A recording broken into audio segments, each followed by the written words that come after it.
Serious గా ఉండింది. Especially ఆ ఎక్స్ప్రెషన్స్ కాంబినేషన్ అలాంటిది. మరి ఏం చేస్తాం చెప్పండి. వాళ్ళు నుంచుంటే చాలా నవ్వొచ్చేస్తుంది. అలాంటిది వాళ్ళు అన్ని హావభావాలతో పలకరిస్తూ ఉంటే మామూలుగా ఉంటుందా? సో స్క్రీన్ ఆనందం చూడబోతున్నాం. స్క్రీన్ మీద వీళ్ళ ఆనందంతో మన ఆనందాన్ని చూడబోతున్నాం అనమాట. సో ఎస్, ఈ చిత్రాన్ని మనందరికీ అత్యద్భుతంగా అందిస్తున్న వారందరినీ ఇప్పుడు వేదిక మీదకి పిలుద్దాము. ముందుగా as I said before, like Sridevi movies గురించి ఇంట్రడక్షన్ ఇవ్వాల్సిన అవసరం లేదు. అండ్ చాలా అద్భుతంగా అనిపిస్తుంది నాకు. శివలింక కృష్ణప్రసాద్ గారిని ఎప్పుడు కలిసినా చాలా కామ్ గా కూల్ గా ఉండి అలా సినిమా తీసుకొస్తూ ఉంటారు అనమాట. ఆయన చూస్తే జనరల్లీ అనుకుంటాం మనం హీరోస్ ని మన ఇంట్లో అబ్బాయిలాగా అని, బట్ ఆయన కూడా ఫ్యామిలీలో మెంబర్లా అనిపిస్తూ ఉంటారు. సో మరి ఈ చిత్రాన్ని మనందరి ముందుకి అందిస్తున్న ప్రొడ్యూసర్ శివలింక కృష్ణప్రసాద్ గారిని వేదికరాసిన స్వాగతం పలుకుతున్నాము.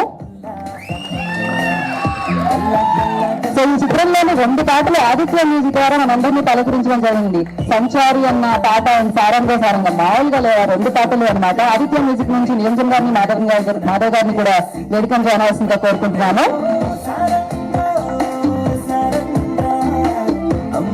అండ్ బేసిక్ గా బ్యాక్ టు బ్యాక్ సినిమాలు చేస్తూ ఉన్నారండి ఇక్కడ ఉన్న యాక్టర్స్. వాళ్ళ జాతకమే కాకుండా మన జాతకం కూడా బాగుంటుంది, ఎందుకంటే వారి సినిమాల్లో ఉంటే. సో ఎస్, మరి ఈ చిత్రంతో సూపర్ ఫన్ తో సూపర్ ఫెంటాస్టిక్ ఎక్స్ప్రెషన్స్ తో మన ముందుకు వస్తున్న వైవా హర్ష గారు వేదిక మీద వస్తుంటే స్వాగతం పలుకుతున్నాయండి మీకు. లెట్స్ కిల్ ఇట్ స్టేజ్ మీద.